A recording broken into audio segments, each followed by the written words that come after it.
살인에 사체 손괴, 그리고 또 사체 유기, 굉장히 많은 혐의들이 적용되고 있어요. 근데 이 중에 살인죄만 보더라도 사람을 살해한 자에 대해서는 사형, 무기 또는 5년 이상의 징역에 처하도록 규정이 되어 있거든요.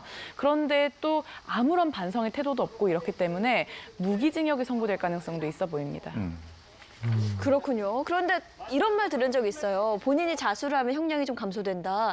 이런 경우는 어떻게 되는 거예요? 실제로 형법상에 자수 감경이라는 규정이 있습니다. 그런데 이게 자수를 한다고 해서 그것이 당당하게 내가 죄를 지었는데 나는 뭐 잘못이 없다. 이런 사람을 감경을 해준다는 것이 아니고 죄를 뉘우친다는 그런 전제가 기본적으로 깔려 있습니다. 네. 그래서 실제로는 자수하게 될 경우 형을 감경하거나 면제해야 되도록 규정이 되어 있지만 이것은 임의적 규정이기 때문에 감면할 수 있다는 것이지 반드시 감면을 해야 된다는 것은 아닙니다. 네. 그래서 지금 이 장대호 같은 경우에는 진지한 반성이 없고 뉘우침이 없기 때문에 자수를 했다 하더라도 크게 참작 사유가 되기는 좀 어려울 걸로 보입니다.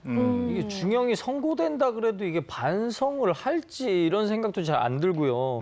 아무리 생각해도 볼수록 사람이 이럴 수가 있나 이런 생각이 듭니다. 네, 전문가들은 그래서 장대호가 반성하는 모습을 보이지 않는 거는 사회에 대한 이 극단적인 반감을 드러내는 것이라고 지적하고 있습니다.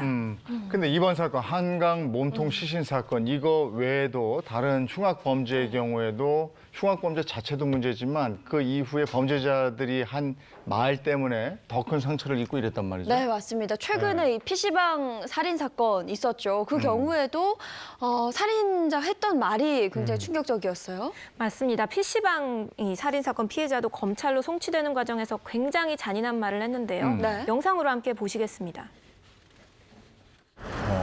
화가 나고 억울한 상태여서 저도 죽고 피해자도 죽여야 된다는 생각밖에 없었습니다.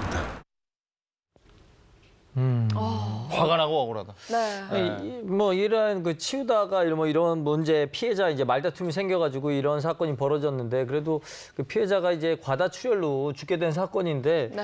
뭐 당연하다고 이렇게 죽어서 떠나는 것이 당연하다고 생각하면 세상이 대체 누가 살아남을 수 있겠냐 이렇게 볼 수 있겠습니다. 근데 이 사건에 대해서 1심 선고 내려지지 않았습니까? 네, 맞습니다. 검찰은 이 사람이 다시 사회에 나올 경우에 또 다른 피해자가 발생할 수 있기 때문에 네. 격리해야 한다라고 하면서 사형을 구형했는데요. 1심 재판부에서는 징역 30년을 선고했습니다. 재판부에서는 어떻게 밝혔냐면 김성수의 범죄는 사회에 커다란 충격과 공포를 불러일으킬 정도로 몹시 위험하고 죄질이 극히 나쁘다.